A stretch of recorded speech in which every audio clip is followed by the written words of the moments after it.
पहली चीज कि लोगों का साथ बहुत कम मिला, जहां बच्चों का दुख सबसे ज्यादा बड़ा था। आज का ये वीडियो मैं भी बहुत दुख के साथ बना रहा हूं और मेरे पास भी 5-7 मिनट से ज्यादा बोलने को कुछ भी नहीं है। बस मैं 3-4 दिल की बातें जो आपके सामने रखना चाहता हूं और कहना चाहता हूं, क्योंकि कल एसएससी ने मार्क्स बच्चों को बता दिए, इंडिविजुअली पब्लिक नहीं किए हैं, जबकि हमारी डिमांड ये थी कि एसएससी मार्क्स पब्लिक करके बताए। जब से रिजल्ट आया था, जब से इतनी हाई कट ऑफ आई थी, तब से हम लगातार ये प्रश्न उठा रहे थे कि रिजल्ट के अंदर बहुत सारे लगातार रोल नंबर सेलेक्ट हुए हैं, एसएससी इस पे जवाब दो कि ऐसा क्यों हुआ है।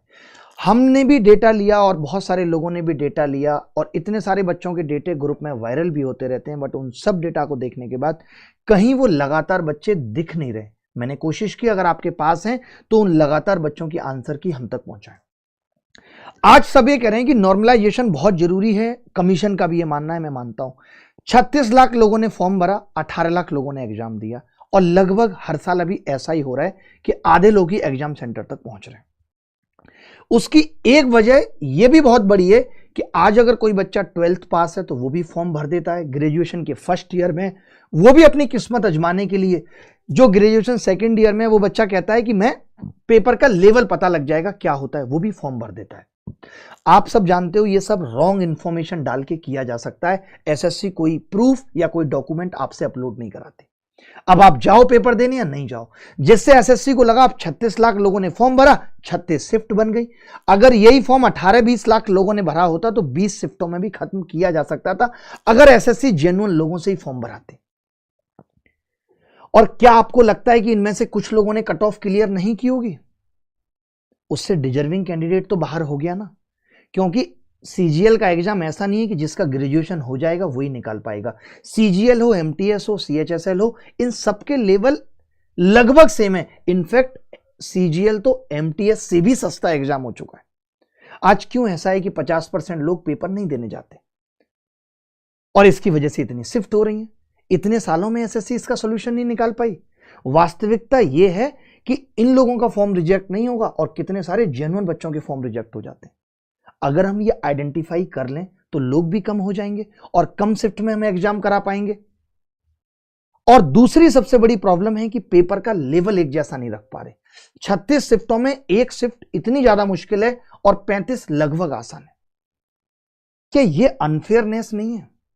और इन सब का फर्क पड़ता है हाई कट ऑफ पे, इन सब का फर्क पड़ता है नॉर्मलाइजेशन पे। नॉर्मलाइजेशन आज इतना बड़ा मुद्दा है जिसको ब्रह्मा जी भी नहीं समझ पा रहे। एसएससी के नॉर्मलाइजेशन फॉर्मूले को समझना इतना मुश्किल है कि मैं ये सोचता हूं इससे अच्छा तो मैं डकवर्थ लुईस नियम समझ लूं, वो आसान है। आप देखिए, नॉर्मलाइजेशन का एक एग्जांपल मैं आपके सामने रखता हूं कि एक बच्चे का स्कोर 139.5 आया। मान लेता हूं कि ये बहुत टफ शिफ्ट थी और वो बढ़कर के हो जाता है 157, कट ऑफ गई थी 153, वो आसानी से कट ऑफ निकाल लेता है। एक बच्चा है जो किसी शिफ्ट में 148.5 लाता है और उसका स्कोर थोड़ा और कम हो जाता है। हमने क्यों एक ऐसा फॉर्मूला बना दिया? ये नॉर्मलाइजेशन का फॉर्मूला आपको लग रहा होगा बहुत सही है, मैं भी मानता हूं कि बहुत सही है, लेकिन ये तब तक सही है जब तक हम शिफ्टों को एक लेवल की रख रहे हैं। इसका सबसे बड़ा एग्जांपल आपके सामने आपने देखा होगा, मेंस में जब नॉर्मलाइजेशन हुआ था तो हालात ये हुई थी कि अगर किसी बच्चे के 130 नंबर है एक शिफ्ट में तो वो 202 भी हो जा रहे थे और एक शिफ्ट में वो 107 भी रह जा रहे थे। सोचिए इतना बड़ा गैप। नॉर्मलाइजेशन का फॉर्मूला क्या यहां फेल होता हुआ नहीं दिख रहा था? और इस वक्त पे भी हमने बहुत बड़ा आंदोलन क्रिएट किया था, बहुत बड़ी लड़ाई चली थी, उसके बावजूद भी नॉर्मलाइजेशन में कोई सुधार देखने को नहीं मिला। कि साहस सोचिए आप, 202 नंबर 130 नंबर 202 भी बन जा रहे हैं, 193 भी बन जा रहे हैं एक शिफ्ट में, और एक शिफ्ट में वो केवल 107 रह जा रहे हैं। क्या आप में से किसी के पास उन बच्चों का डेटा है जो लगातार सेलेक्ट हुए थे? आपको हमने पिछली लाइव में भी ये दिखाया था कि इतने बच्चे लगातार सेलेक्ट हुए हैं जिनके रोल नंबर लगातार हैं। क्या आपने देखा इनका डेटा? क्या एसएससी ने इनका भी डेटा पब्लिक किया? आप बता सकते हैं? नहीं। क्या किया जाए फिर? ये सीईटी लाने वाले थे, 4 सालों से सीईटी का नाटक चल रहा था। क्या ये सरकार की विफलता नहीं है? अब कोई मीडिया वाला या न्यूज वाला सरकार से जाके नहीं पूछता कि आपने सीईटी के बारे में बताया था, कहां चला गया सीईटी? उस पर तो कोई बात ही नहीं कर रहा। नॉर्मलाइजेशन का मतलब यही है कि थोड़ा बहुत आगे पीछे हूं चीजें तो ठीक है। सोचिए एक शिफ्ट हार्ड है और उसमें 20 मार्क्स बढ़ जा रहे हैं, 35 शिफ्ट इजी हैं, एक शिफ्ट इतनी इजी कि उसमें आपको 153 नंबर लाने ही पड़ेंगे कट ऑफ क्लियर करने के लिए, और एक शिफ्ट में आप 133 या 34 नंबर ला रहे हैं और आपकी कट ऑफ क्लियर हो जा रही है। क्या ये अनफेयरनेस नहीं है? पेपर कितना भी सरल हो, 200 नंबर नहीं लाए जा सकते। एक एक दो दो नंबर बस इधर उधर हो, इसलिए नॉर्मलाइजेशन बनाया गया था, इसलिए नहीं कि हम एक शिफ्ट इतनी हार्ड बना के उसमें 20 नंबर बढ़ा देंगे और किसी शिफ्ट में 150 नंबर लाके भी बच्चा कट ऑफ नहीं क्लियर कर पा रहा। इनफैक्ट 153 पॉइंट समथिंग लाके भी उसके 0.5 नंबर कम हो गए और वो बाहर हो गया एग्जाम से। क्या हम इस तरीके से अच्छे या बहुत अच्छे बच्चे में डिफरेंशिएशन कर लेंगे कि कौन अच्छा है और कौन नहीं? आप बताइए, एक शिफ्ट में एक बच्चा 148.5 भी ला रहा है और वो 148 हो जा रहे हैं, और दूसरी शिफ्ट में 139 ला रहा है, वो 157 हो जा रहे हैं। ये अनफेयरनेस नहीं तो क्या है? देखिए, अगर आप कोई एक ऐसी मशीन बना देंगे कि भाई वो 10 तक अगर नंबर रहेंगे तो वो सिर्फ डबल करेगी, लेकिन जैसे ही 10 से ऊपर बढ़ गए तो वो 5 गुना कर देगी सीधे सीधे। आपने देखा जो बच्चा 10 लाया उसके तो सिर्फ 20 हुए, लेकिन जो 11 नंबर लेके आया उसके सीधे 55 हो गए, तो बहुत बड़ा अंतर पैदा हो जाएगा। ये नॉर्मलाइजेशन भी क्या है? ये आर्टिफिशियल इंटेलिजेंस ही तो है भाई। तो क्या आर्टिफिशियल इंटेलिजेंस को 100% सही मान लिया जाए? जो लोगों को नहीं पता, मैं उनको बताना चाहता हूं कि सीजीएल 2024 में 200 में से 153 पॉइंट समथिंग जनरल की कट ऑफ गई है। इतनी हाई वैकेंसी होने के बाद आपको क्या लगता है कि अगले साल अगर इससे आधी वैकेंसी हुई तो कट ऑफ कहां जाके रुकेगी? एसएससी को हमने कहा कि मार्क्स पब्लिक करो, जैसे हमने रिजल्ट का एनालिसिस किया वैसे मार्क्स का भी कर लेंगे, लेकिन कोई जवाब नहीं दिया एसएससी ने। लगातार हमने ट्विटर पे ट्रेंड भी कराया, मगर किसी के कान पे जू नहीं देंगी। देखिए, गलत को आप सहते रहेंगे तो ये भी गलत है, आवाज उठानी पड़ेगी। आप प्रिपरेशन करते रहिए, टीचर्स कोचिंग चलाते रहेंगे और बस यही कार्यक्रम चलता रहेगा। आपकी कभी किस्मत क्लिक की तो गलती से आपका प्री निकल जाएगा, कभी फाइनल में बाहर हो जाओगे, और बजरंग बली की अगर बहुत कृपा हो गई तो शायद 2-4 बच्चों को नौकरी मिल भी जाए, वरना 4-5 साल आराम से धक्के खाते रहिए अगर आपको लगता है कि आपको इसी सिस्टम के साथ चलना है। तो मेरी आप सबसे गुजारिश है कि आप अपने अपने टीचर्स से कहिए कि वो आपके लिए स्टैंड लें। देखिए, सबको मुश्किल होगी, जब टीचर्स भी स्टैंड लेंगे उनको भी अपने धंधे पानी से अलग हट के आना पड़ेगा, डिस्टर्बेंस होगी। लेकिन अगर यही हाल रहा तो हम किसको पढ़ाएंगे? जब हमारा पढ़ा हुआ बच्चा 2-4% भी इन नहीं कर पाएगा, स्कैमर लोग या नकल वाले लोग या पैसा देने वाले लोग ही भर्ती होते रहेंगे, तो एक दिन ऐसा वक्त आएगा जब एक भी बच्चा पढ़ने वाला सिलेक्ट नहीं होगा। क्या तब आवाज नहीं उठानी पड़ेगी? आज आप देख रहे हो कि तमाम गुजारिश करने के बाद शिक्षक भी उस इंटेंसिटी से या उस पावर से साथ नहीं आ रहे। अगर किसी को ट्यूट के लिए भी कहा गया तो किसी ने साइलेंटली छोटा सा ट्यूट करके छोड़ दिया और किसी ने वो भी नहीं किया। तो कैसे काम चलेगा? बच्चा तो बस धक्के खाता रहेगा। कोई आकर तो बताए कि भाई हम साथ हैं और लड़ेंगे आपके लिए, बट कोई नहीं है कहने वाला, और कोई साथ सच में दिल से दे भी नहीं रहा। तो आप सवाल पूछो उनको। आप अब टीचर्स के भरोसे भी मत रहो, मैं आपसे कहूंगा।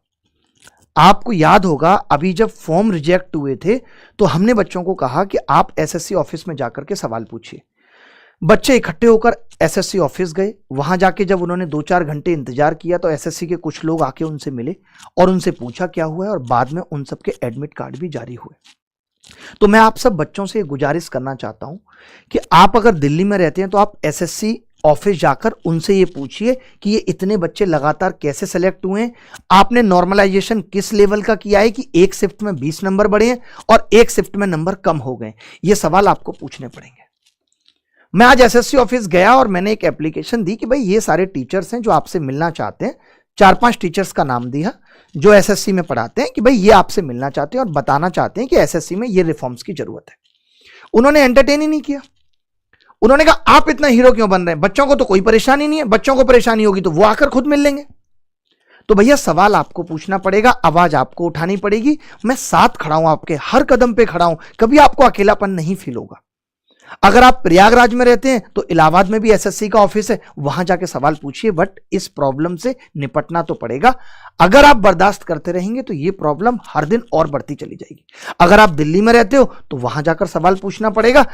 टीचर्स को भी कहो कि आप एटलीस्ट हमारे पीछे तो खड़े रहो।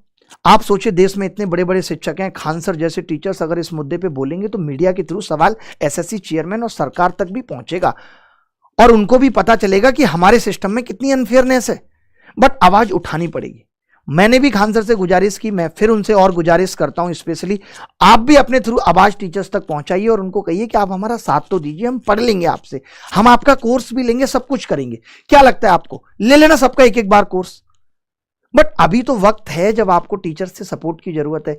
क्या टीचर्स 10 या 15 दिन छोड़कर सब कुछ आपके साथ नहीं खड़े हो सकते? आप बताइए, चाहे मैं टीचर हूं या कोई भी, हम सब भी तो आपसे ही हैं। अगर आपने पढ़ा है, आपने हमें प्यार दिया है, तो आज हम यहां खड़े हैं।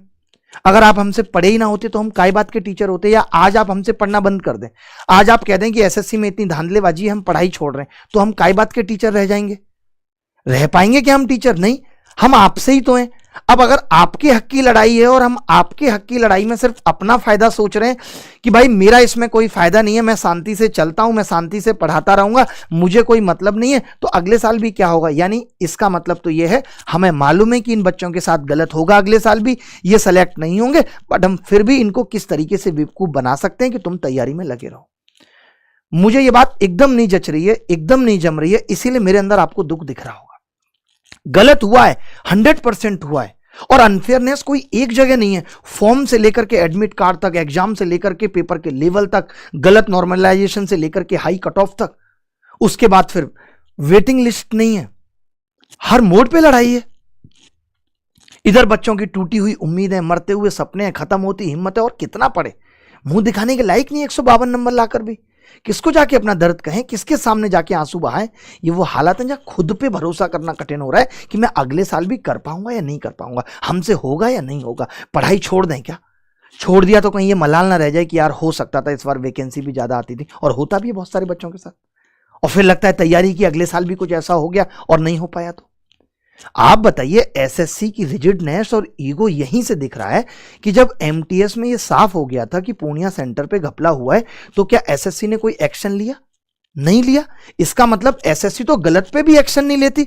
तो अगर सीजीएल में स्कैम हुआ है, सीजीएल में गलत हुआ है, तो एसएससी जवाब दे देगी इतनी आसानी से? ये हम गलत उम्मीद पाल के बैठे। और कोई बहुत हाईफाई डिमांड्स नहीं थी। हमने कहा था या तो आप मार्क्स पब्लिक कर दो, हम पकड़ लेंगे स्कैमर्स को। आपने वो नहीं किया। आपको लगता है कि आपकी ईगो पे इससे ठेस पहुंचेगी, तो हमने कहा आप खुद स्कैमर्स को निकाल के रिजल्ट रिवाइज कर दो, जिससे कट ऑफ कम हो जाए और डिजर्विंग कैंडिडेट अंदर आ जाए। आपने इस पे कोई जवाब नहीं दिया कि हम मेंस एक ही शिफ्ट में लेंगे, उसमें नॉर्मलाइजेशन जैसा कुछ नहीं होगा। आप बताओ, जिस हिसाब से इन्होंने मेंस की डेट दे रखी है, वहां देखकर तो ये लग रहा है कि नॉर्मलाइजेशन वहां भी है, और वहां भी ऐसा होगा, ये एक पेपर बहुत मुश्किल बना देंगे, एक आसान बना देंगे। एक पेपर में बच्चा 130 नंबर लाएगा, 130 तो आसान होते ही है ना, 130 नंबर का पेपर तो आसान आएगा ही, कितनी भी मुश्किल शिफ्ट हो, और वो तो हो जाएंगे 202 बन के, और वहां आप 130 लाएंगे, आपके नंबर आ जाएंगे 107। देखते रहना। आपको क्या लगता है कि ये नॉर्मलाइजेशन के थ्रू आपका मेंस में नहीं काटेंगे? बुरी तरह काटेंगे। हम क्या कटवाने के लिए ही बने? इसने काट दिया, इसने काट दिया, अब एसएससी काट रही है। किस किस से कटवाएं? क्या एसएससी ने अभी ये गारंटी दे दी कि हम पेपर का लेवल मेंटेन रखेंगे और मेंस में नॉर्मलाइजेशन से भी कोई नुकसान नहीं होगा? बताओ आप। क्या एसएससी ने आके इतना कह दिया कि जो 12-13 हजार बच्चे लास्ट 2 साल के सिलेक्टेड इस एग्जाम में बैठे हैं, उन बच्चों से भी बड़ी नाराजगी है। मैं ऐसे बच्चों को भी जानता हूं जिनका एमईए हो गया और वो इस बार भी प्री एग्जाम में बैठ के 178 नंबर ला रहे हैं, जबकि उनको तो पेपर देना ही नहीं चाहिए था। बट अगर सब दे रहे हैं, जो कि आपको पता भी है कि हाई कोर्ट में केस चल रहा है इस वजह से, तो एसएससी कम से कम यही आके कह देती कि उन 12-13 हजार बच्चों की लिस्ट हमने अलग से बना देनी है, उनको वेटिंग लिस्ट में डालेंगे, या तो वो नौकरी ज्वाइन करेंगे, ये नौकरी ज्वाइन करेंगे। बताइए भाई, अगर आपको अभी भी लगता है कि नहीं हम ऑनलाइन से लड़ाई जीत लेंगे, तो ठीक है, आप एसएससी को मेल डालिए। अभी तक आप अच्छी भाषा में मेल कर रहे थे, अब आप इनको थोड़ी अपनी तमीज सिखा दीजिए कि भाई ये तुमने हमारे साथ किया है। सोचिए, लाखों बच्चे हैं जो इस प्रॉब्लम से ग्रसित हैं। 1 लाख से ज्यादा बच्चे ऐसे होंगे जो 140 और 150, 152 नंबर के बीच में। तो आपको कुछ तो आप भी करिए, जहां मिले एसएससी वहां उसको समझाइए। और एक ट्विटर कैंपेन और करके देख लेते हैं, जैसा कि सब टीचर्स के बीच में डिसाइड हुआ कि कल सुबह 11 बजे एक ट्विटर कैंपेन करते हैं।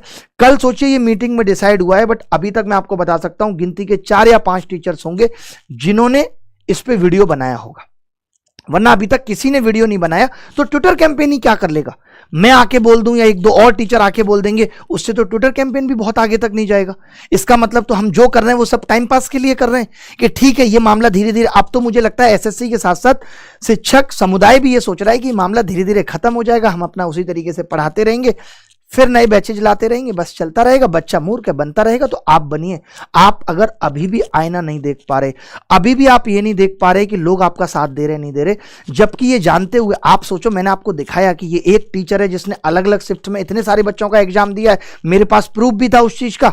ऑनलाइन एग्जाम में अगर थोड़ी बहुत भी घपला हो रहा है तो क्या इस बात की गारंटी है कि उसका स्तर बढ़ा नहीं होगा? आप बताइए, अगर एक जगह पेपर लीक हो जाए, वो पेपर 2 सेकंड के अंदर टेलीग्राम में हर जगह घूम सकता है। आपको पता है, आज मैं सुबह से देख रहा था टेलीग्राम पे तमाम ऐसे ग्रुप हैं जो ये कहते हैं कि भैया पैसे दो और क्वेश्चन लो। पर क्वेश्चन बिक रहा है वहां एग्जाम से पहले। अभी मैं वेरीफाई कर रहा हूं कि उसमें कितनी सच्चाई है, मिलता है या नहीं मिलता, वो भी चीज आपके सामने जल्दी लेकर आऊंगा।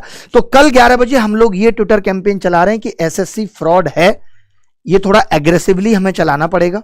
कल हमने यही डिसाइड किया, बट फिर भी ये बाहर नहीं आया। शायद लोग एसएससी से डरते हैं कि अगर हमने एसएससी को बोल दिया फ्रॉड है, जो कि साफ दिख रही है, अगर कोई मुझे साफ दिखेगा कि ये लड़की फ्रॉड है तो मैं मुंह पे बोल दूंगा भाई तुम फ्रॉड हो। कैसे? मैं बता दूंगा ये 4 चीजें तुम्हारी मुझे दिखाती हैं तुम्हारी फ्रॉडनेस, और एसएससी की फ्रॉडनेस दिखा रही है। एमटीएस पे कोई एक्शन नहीं, नॉर्मलाइजेशन पे कोई जवाब नहीं, मार्क्स पब्लिक करने पे कोई जवाब नहीं। क्या मार्क्स पब्लिक करना इतनी बड़ी डिमांड थी? आरटीआई से हो जाती है सब चीजें तो शॉर्ट। ट्रांसपेरेंसी है कहां फिर? एसएससी मार्क्स पब्लिक करो और एसएससी वेटिंग लिस्ट लाओ। ये 3 हैशटैग हैं जो कल हम चलाएंगे, क्योंकि अगर ये नहीं आए तो आप सोच लो, भले ही आप प्री में सेलेक्ट हो गए, आपके लिए मुश्किल होगा सिलेक्शन लेना। फिर से वही सब बातें हैं कि आपको स्क्रीनशॉट, एसएससी स्कैम से जुड़ी जितनी बातें हैं, नॉर्मलाइजेशन के स्क्रीनशॉट कि किसी के 133 157 हो गए, किसी के 148 भी 147.5 हो गए। इसके साथ आपको ये ट्विटर कैंपेन चलाना है। लोगों को कनेक्ट करिए, जो भी मिनिस्टर्स, पीएमओ, होम मिनिस्टर, इन सारे लोगों को टैग करिए। यही आपसे गुजारिश रहेगी, और लड़नी आपको ही पड़ेगी लड़ाई। और ये लास्ट ट्विटर कैंपेन है जो हम चला रहे हैं, इसके बाद कोई ट्विटर पे कैंपेन नहीं चलाएंगे। सीधे आपको बात करनी पड़ेगी एसएससी से जाके, जहां आप कहेंगे वहां हम आ जाएंगे आपके सपोर्ट में, और पूरी सपोर्ट, जितनी मैक्सिमम सपोर्ट होगी वो आपके लिए करेंगे। क्योंकि सिस्टम में बहुत सारी प्रॉब्लम है, कमियां हैं। अगर आप इन कमियों के तहत तैयारी करते रहे तो आप ऐसे समझ लीजिए कि आपको 5-5 साल तैयारी करनी पड़ेगी। आज आप देखते होंगे, पहले ऐसा होता था कि टीचर्स कहता था कि 6 महीने पढ़ लो तुम्हारा हो जाएगा। आज लाइफ टाइम कार्ड बन जाएगा आपका कि भैया तैयारी करते रहो, 4 साल 5 साल 10 साल आराम से पढ़ते रहो। टीचर को क्या, उसने तो एक बार पढ़ा देना है, आपको वो वीडियोज मिल जाएंगी, आप बस पढ़ते रहो। अगर आपको अपनी जिंदगी को ऐसे ही नर्क बनाना है तो आप इस तैयारी में रहो। जो सच है वो मैं आपको बता रहा हूं। अगर आप चाहते हो कि ये प्रॉब्लम अभी सॉल्व हो ताकि अगले साल आप भी सेलेक्ट हो पाओ, क्योंकि हो सकता है कुछ का इस साल आखिरी अटेम्प्ट हो, अगले साल आपका भी आखिरी अटेम्प्ट होगा। अगर ये चीज अब नहीं सुधरी, अब नहीं बदली, जहां साफ साफ दिख रहा है कि चीजें खराब हुई हैं, अनफेयरनेस है, नॉर्मलाइजेशन का फॉर्मूला गलत साबित हो रहा है, और इस वजह से गलत साबित हो रहा है कि एसएससी पेपर का लेवल ठीक नहीं रख पा रही, तो ये किसकी गलती है बताओ आप? अगर भाई कोई शिफ्ट कठिन भी है तो उसके 200 नंबर के सवाल थोड़ी कठिन आ जाते हैं। 50% पेपर कठिन होता है, 40% पेपर कठिन होता है, तो बच्चा उस शिफ्ट में 133 तो ले ही आता है, लेकिन वो 133 बढ़ के कितने हो जा रहे हैं? 157। अगर कोई शिफ्ट आसान भी है तो भी 150 नंबर लाना मुश्किल होता है, और 150, 155, 160 नंबर लाके बच्चा अपने आप को सिक्योर फील करता है कि मैं निकाल दूंगा। लेकिन आपने तो बाहर कर दिया उनको थोड़े थोड़े नंबर कम करके। 1-2 बच्चे तो ऐसे भी दिखे जिनके 153 पॉइंट समथिंग थे, लेकिन थोड़े से कम हुए और वो कट ऑफ से कम रह गए। तो आज मैंने भी ये वीडियो बहुत दुख के साथ मनाया है। मैं आपसे बस एक ही गुजारिश करूंगा, एक ही रिक्वेस्ट करूंगा कि आप लोग अपने अपने टीचर्स को भी कहो कि वो आपका आके साथ दें। मान लेते हैं 5 दिन क्लासेस नहीं चलेंगी, मान लेते हैं कि 7 दिन पढ़ाई नहीं होगी। मैं मेंस वाली क्लासेस की बात नहीं कर रहा हूं, मैं भी पढ़ा रहा हूं लगातार। सुबह 9:30 बजे भी क्लास लेता हूं, 12 बजे भी क्लास लेता हूं, 4 बजे भी क्लास लेता हूं। टीचर्स को जो आना है वो 5 या 10 मिनट की वीडियो बनाने के लिए आना है। टीचर्स हर छोटी बात पर वीडियो बना सकते हैं, क्या इस बात पर वीडियो नहीं बना सकते कि बच्चों के साथ गलत हुआ है? कोई बोलने को तैयार है क्या? चलो मैं मान लेता हूं स्कैम को गोली मार दो, नहीं हुआ है। क्या पेपर का लेवल ठीक नहीं था और नॉर्मलाइजेशन ने इतना बड़ा अंतर पैदा कर दिया? इस पे टीचर्स आके आपके लिए आवाज नहीं उठा सकता? क्या टीचर आपका ट्विटर कैंपेन में साथ नहीं दे सकता? क्या टीचर नहीं कह सकता ठीक है तुम एसएससी से जाके सवाल पूछो, हम तुम्हारे पीछे खड़े हैं? सब टीचर्स के अपने अपने बच्चे हैं, अगर सब जाके सवाल पूछेंगे, टीचर्स उनके पीछे खड़ा होगा तो जवाब देना पड़ेगा एसएससी को अपना, वरना आप गलत सहते रहिए, सालों साल पढ़ते रहिए। कब तक पढ़ेंगे पता नहीं है, बाल पक चुके हैं, शादी की उम्र निकलती जा रही है, जवानी एक कमरे में खत्म होती जा रही है, करते रहिए आप। कोई साथ देने को तैयार ही नहीं दिख रहा, और वो भी दिल से, क्योंकि साथ भी इसमें दिल से देना पड़ेगा। टीचर्स को भी नुकसान उठाने पड़ सकते हैं। सरकार से लड़ना, कमीशन से लड़ना इतना आसान तो नहीं है, बट लोगों ने तो लड़ाइयां की हैं, अंग्रेजों को देश से बाहर फेंक दिया। क्या वो लोग नहीं थे? उनके पास दिल नहीं थे, उनके पास परिवार नहीं थे, उनके पास घर नहीं थे, बट किसी को तो आगे बढ़ के आना पड़ेगा ना। कोई तो लीड करेगा ना, कोई तो बताएगा ना। बच्चों की हिम्मत कौन बढ़ाएगा? आप तो यही कह देंगे ठीक है बेटा कोई बात नहीं, अगले साल के लिए पढ़ाई करो, ये सब तो चलता रहता है। अगले साल भी चलता रहेगा, उससे अगले साल भी चलता रहेगा। तो देखिए, सीधी सीधी बात यह है कि किसी को आपका ये दुख दिख नहीं रहा है, आपको दिखाना पड़ेगा। टीचर्स से भी सवाल पूछिए, टीचर्स को भी जाके उसके वीडियो में कमेंट करके बोलिए कि आप हमारा साथ क्यों नहीं दे रहे दिल से, आप हमें बताओ कि राह क्या है। अगर सब टीचर साथ आ जाएं, सब बच्चे साथ आ जाएं, मैं सच बता रहा हूं, एक दिन लगेगा इस अनफेयरनेस को फेयरनेस में बदलने के लिए। सिर्फ एक दिन में सब कुछ ठीक हो जाएगा। एसएससी भी भागती भागती जवाब देगी। मैं अपनी तरफ से पूरी कोशिश कर रहा हूं, अब जितना मुझसे हो पाएगा मैं फिर भी लड़ूंगा, और आखिरी तक लड़ूंगा, और आखिरी तक आपके साथ रह के जितना संभव होगा हम कुछ ना कुछ तो करके रहेंगे। बट फिर भी आपसे गुजारिश है कि आप अपने अपने टीचर्स से भी कहिए कि वो भी आके साथ दें। सिर्फ पढ़ाने से काम नहीं चलेगा। अगर सिस्टम इतना करप्ट है, सिस्टम में इतनी सारी चीजें खराब हैं, तो कैसे आगे बढ़ा जाएगा? एक बार कमेंट दिखाइए बच्चे, अगर कुछ।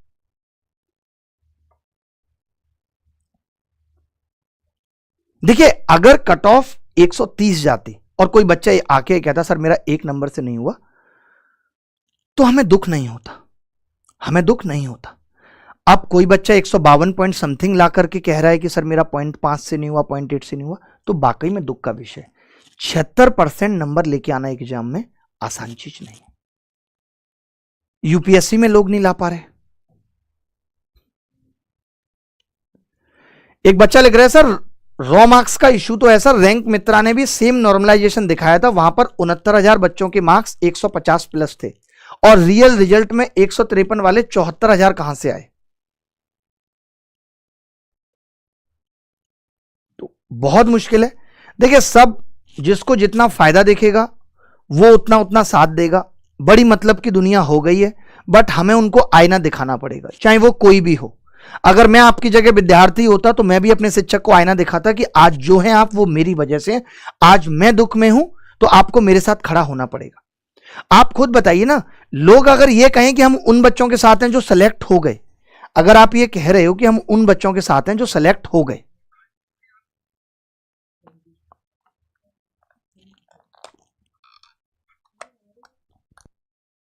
हेलो हेलो हेलो हेलो, मैं ये कह रहा हूं, अगर आप ये कह रहे हैं कि आपका अगर सिलेक्शन हो गया है तो आप मेंस में सफर करेंगे, क्योंकि वहां भी 2-3 शिफ्ट में एग्जाम है, मुश्किल वहां भी है। तो चले फिर मुलाकात होगी आपसे, आगे क्या करना है बाकी सब टीचर्स बताएं, सब लोग मिलकर बताएं क्या हो सकता है क्या नहीं हो सकता। धन्यवाद, थैंक यू। नहीं सही होगी।